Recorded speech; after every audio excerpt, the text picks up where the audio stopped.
University, joined the group of a man who was going to win a Nobel Prize in chemistry.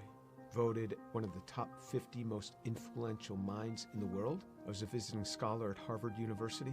I've spoken at every major university in this country, have over 650 research publications, voted the R&D magazine Scientist of the Year. I'm in the National Academy of Inventors.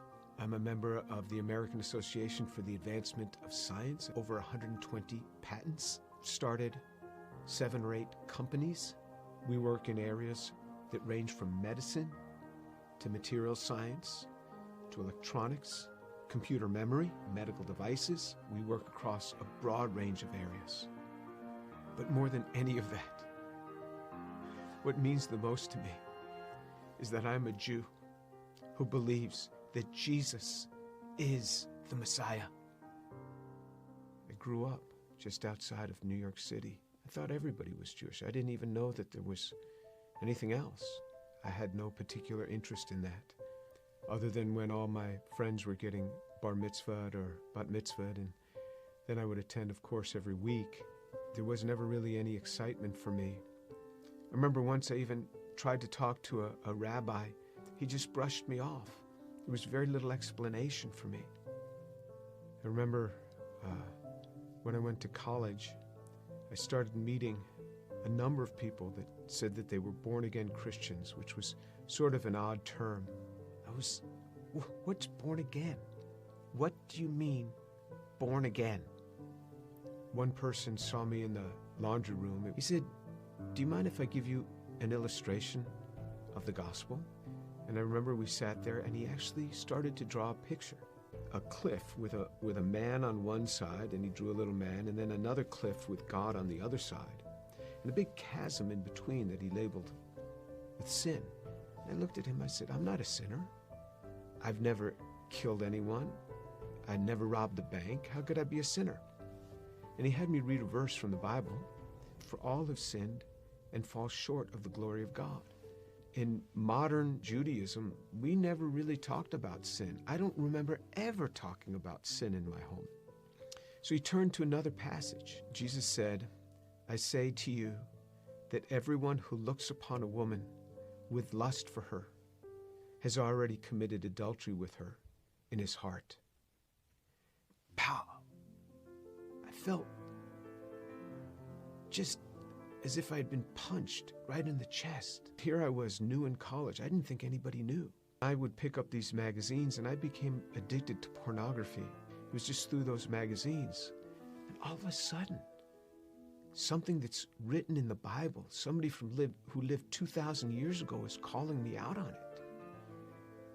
And I felt immediately convicted. And that now I realized I was a sinner. When I read in the scriptures what sin is, then I knew I was a sinner. How am I going to get to God? We Jews know this better than anyone else. Without the shedding of blood, there is no forgiveness of sin. This description in Isaiah 53 of how he will bear upon himself my sin, the things that I had done, and this was him. This was the man that took this upon himself on the cross. The perfect God comes and gives himself for us. He is the one that gives himself for us. I started to realize how Jewish the New Testament is. This book is so Jewish. The New Testament is so Jewish. It's all around Jewish people. And then on November 7th, 1977, I was all alone in my room. The realization that Yeshua is the one who died on the cross. And I said, "Lord, I am a sinner. Please forgive me. Come into my life." And then all of a sudden, someone was in my room. And I opened my eyes. I was on my knees. I opened my eyes. Who's in my room? That man, Jesus Christ, stood in my room. This amazing sense of God. Jesus was in my room, and I wasn't scared. All I started doing was just weeping. The presence was so glorious because he was there in my room on that day. And I didn't want to get up. And this amazing sense of forgiveness just started to come upon me. That was it. Finally, I got up. I didn't know what to do. I didn't know who to tell. Here's this Jewish kid from New York City. What am I going to say? My cousins were shocked. How could you do that? You're Jewish. Telling my mother how I had invited Jesus into my life. She didn't say much. She was weeping. She told my father they weren't happy at all. And she said, I don't blame them for killing Jesus after the things that he said. Who is he to come against these religious leaders that have dedicated their lives to helping people and to tell them that they are whitewashed tombs? Who is he, this young man in his 30s, to say this to these scholars? He got what he deserved.